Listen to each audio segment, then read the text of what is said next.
पटना में विपक्ष की बैठक हुई। बैठक के बाद साझा प्रेस कॉन्फ्रेंस में राहुल गांधी ने बीजेपी पर निशाना साधते हुए कहा कि हम लोग साथ आ गए हैं और साथ मिलकर बीजेपी को हराएंगे। हिंदुस्तान की नींव पर आक्रमण हो रहा है, फाउंडेशन पर, इंस्टीट्यूशंस पर, आवाज पर बीजेपी और आरएसएस आक्रमण कर रही है।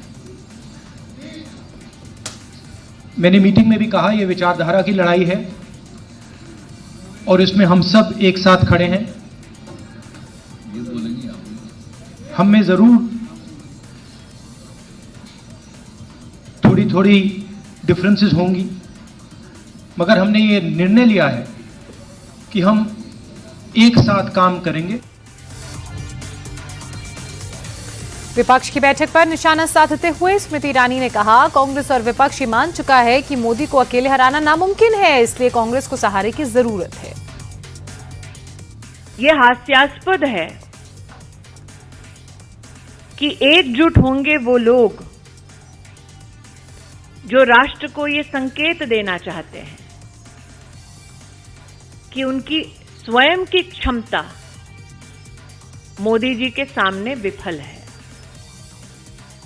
मैं विशेषतः कांग्रेस पार्टी का आभार व्यक्त करती हूं कि उन्होंने सार्वजनिक तौर पर यह घोषित कर दिया कि कांग्रेस नरेंद्र मोदी को हराने में अकेले नाकाम है, उन्हें सहारे की जरूरत है। बैठक के बाद प्रेस कॉन्फ्रेंस में ममता बनर्जी ने कहा कि पटना से जो शुरू होता है उसे जन आंदोलन कहा जाता है। उन्होंने कहा कि हम मिलकर बीजेपी को सत्ता से बाहर करेंगे। पटना में मीटिंग मैंने बोला था इसी के लिए नीतीश जी को कि पटना से जो शुरू होता है उसका एक जन आंदोलन रूप होता है। मीटिंग अच्छा हुआ है। 3 चीज नजदीक में है जो रिजॉल्व हुआ है। नंबर 1, वी आर यूनाइटेड, हम लोग एक है। दूसरी बात है, वी विल फाइट यूनाइटेडली, ये दूसरी बात है, हम लोग एक साथ में लड़ेंगे। ममता बनर्जी को जवाब स्मृति ईरानी ने दिया, कहा और याद दिलाया कि क्या ममता दीदी वो दिन भूल गईं जब लेफ्ट के लोगों ने सड़क पर बाल खींचकर उन्हें अपमानित किया था। ये जीवन में कभी भी तृणमूल के कार्यकर्ताओं ने नहीं सोचा होगा कि जिस कम्युनिस्ट पार्टी के नेताओं ने ममता बंदोपाध्याय के बाल खींचकर सड़क पर उन्हें अपमानित किया, उसी कम्युनिस्ट पार्टी के संरक्षण में एक दिन ममता बंदोपाध्याय जी जाएंगी। पश्चिम बंगाल के कांग्रेस के उन कार्यकर्ताओं ने कभी कल्पना नहीं की होगी कि जिस ममता बंदोपाध्याय के हाथ कांग्रेस के कार्यकर्ताओं के खून से सने हैं, वही हाथ एक दिन राहुल जी के सर पर दिखाई देगा। एक तरफ विपक्ष को साथ लाने के लिए बैठक हुई तो दूसरी तरफ केजरीवाल और कांग्रेस में मनमुटाव दिखा, क्योंकि केजरीवाल को कांग्रेस अध्यादेश मामले पर समर्थन नहीं दे रही है, जिसके चलते केजरीवाल कांग्रेस से नाराज होकर प्रेस कॉन्फ्रेंस में शामिल नहीं हुए और बैठक से निकलकर सीधा दिल्ली चले आए। 15 विपक्षी दल पटना में आज गंभीर बातचीत हुई, कई मुद्दों पर बातचीत हुई, जिसमें एक अध्यादेश भी था। इनमें कुल 12 ऐसे दल हैं जिनका रिप्रेजेंटेशन राज्यसभा में, उनके सांसद राज्यसभा में। तो इन 12 दलों में से 11 दल साफ कह रहे हैं, एक सुर में कह रहे हैं कि यह काला अध्यादेश है और हम इसका विरोध करेंगे। केवल कांग्रेस इस मुद्दे पे चुप है।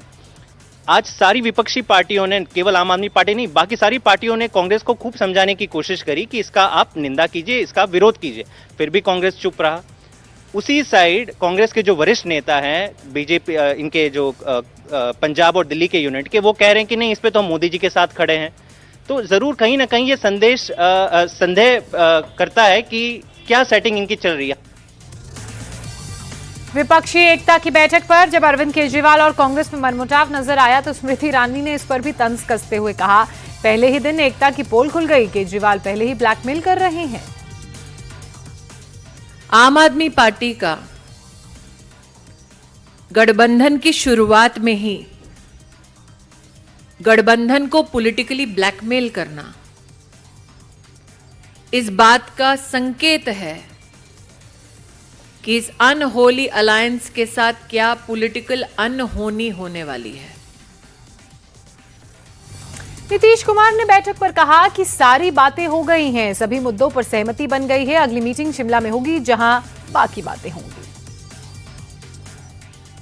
अच्छी मुलाकात हुई है और एक साथ चलने की सहमति हुई है और उसके बाद अगली मीटिंग कुछ ही दिनों के बाद सब पार्टियों की एक और की जाएगी ताकि उसमें आगे का जो कुछ भी होता है, जो एक साथ तो चुनाव लड़ने के बारे में आज एक सहमति हो ही गई है और सब तरह का सहमति हुआ है, लेकिन एक मीटिंग इसके बाद होगी। स्मृति ईरानी ने विपक्षी गठबंधन को स्वार्थ का गठबंधन बताया और कहा कि निशाने पर मोदी नहीं बल्कि देश की तिजोरी है। स्वार्थ का गठबंधन, निशाने पर हिंदुस्तान। आज वो राजनीतिक दल जो एक दूसरे को आंख नहीं सुहाते थे, एकत्रित हुए एक ऐसे संकल्प के साथ जो भारत को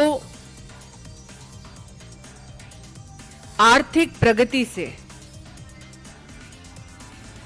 वंचित कर पाए। विपक्ष की साझा प्रेस कॉन्फ्रेंस में लालू यादव भी मौजूद रहे। उन्होंने कहा कि अब हनुमान जी जिस तरह से ये मुद्दा उठाया गया, अब इस मुद्दे को देखने के बाद हनुमान जी भी हम लोगों के साथ हैं। मैं भी फिट हो गया हूं और मोदी को भी ठीक कर दूंगा।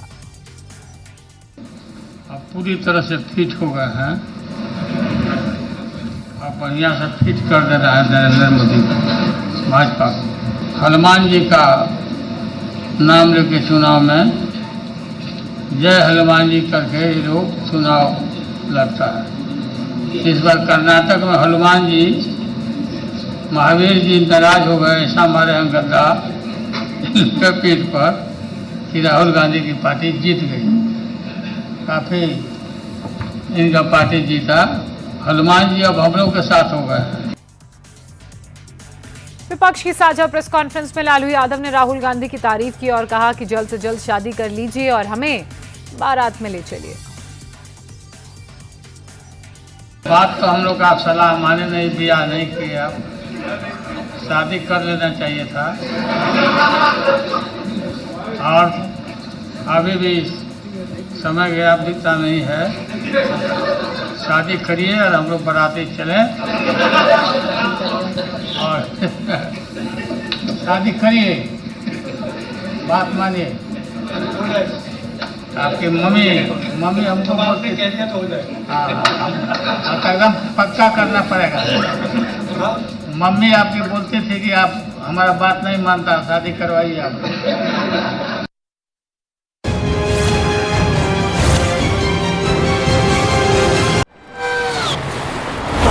India TV speed news channel